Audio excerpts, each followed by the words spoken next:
जय श्री कृष्ण भक्तों, पिछली बार हम बात कर रहे थे कि जो व्यक्ति या जो भक्त, जो साधक कछुआ की तरह अपनी इंद्रियों को समेट लेता है, विषयों से निगृहित कर देता है, अलग हट जाता है, उसके बुद्धि स्थिर है। इसके साथ ही एक श्लोक था, विषया विनिवर्तन्ते निराहारस्य देहिनः रसवर्जम रसो अप्यस्य परम दृष्ट्वा कौन्ते।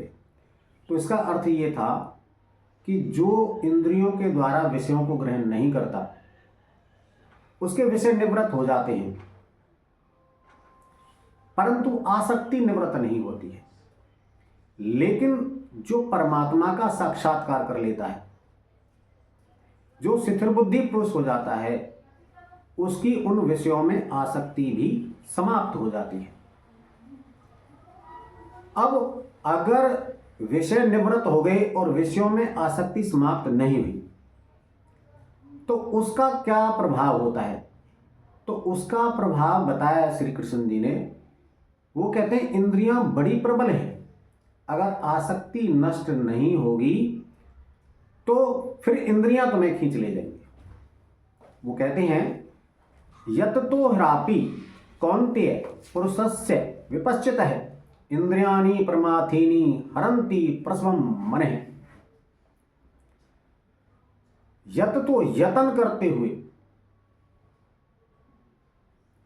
कौन्ते हे कौन्ती पुत्र, पुरुषस्य पुरुष की, विपश्चित है बुद्धिमान, इंद्रियाणि इंद्रियां, प्रमाथीनि प्रमथन स्वभाव वाली, चंचल स्वभाव वाली, हरंती हर लेती हैं, प्रसवम बलपूर्वक मन है मन को।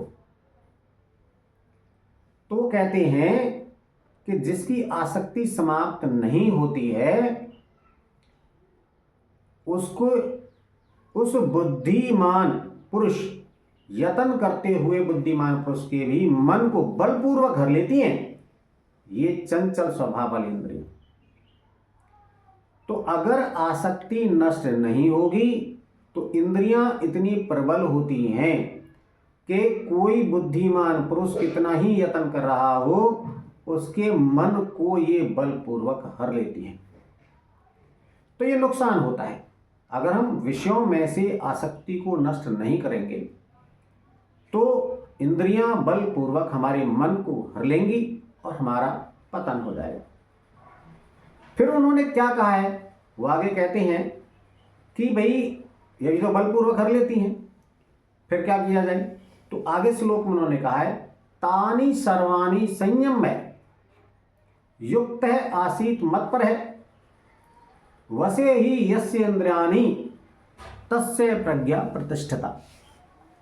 तो श्री कृष्ण कहते हैं तानि सर्वाणि, इसलिए साधक को क्या चाहिए? तानि, उन सबको संयम में संयमित करके, नियंत्रित करके, युक्त है, चित्त को समाहित करके, परमात्मा के परायण मत पर है, मेरे परायण होकर, यानी परमात्मा के परायण होकर, परमात्मा के आश्रित होकर, परमात्मा में चित्त को लगाकर इंद्रियों को वश में करके ध्यान में बैठना चाहिए। तो ध्यान में बैठने का एक तरीका भगवान श्री कृष्ण ने बताया है ताकि हम इंद्रियों को वश में कर सकें। और वो क्या है कि इंद्रियों को वश में करके चित्त को परमात्मा में लगाकर, परमात्मा के आश्रित होकर हमें ध्यान में बैठना चाहिए। क्यों बैठना चाहिए? वसे ही यस्य इंद्रियाणि, क्योंकि जिसकी इंद्रियां वश में होती हैं तस्य प्रज्ञा प्रतिष्ठिता, उसकी बुद्धि ही स्थिर मानी जाती है। तो इंद्रियों का विशेष प्रभाव यहां बताया है। और इंद्रियां किससे संबंधित हैं? विषयों से संबंधित हैं। जब जब हमारी इंद्रियां हमारे मन को विषयों की तरफ खींच कर ले जाएंगी, तब हमारी साधना विकृत होती चली जाएगी।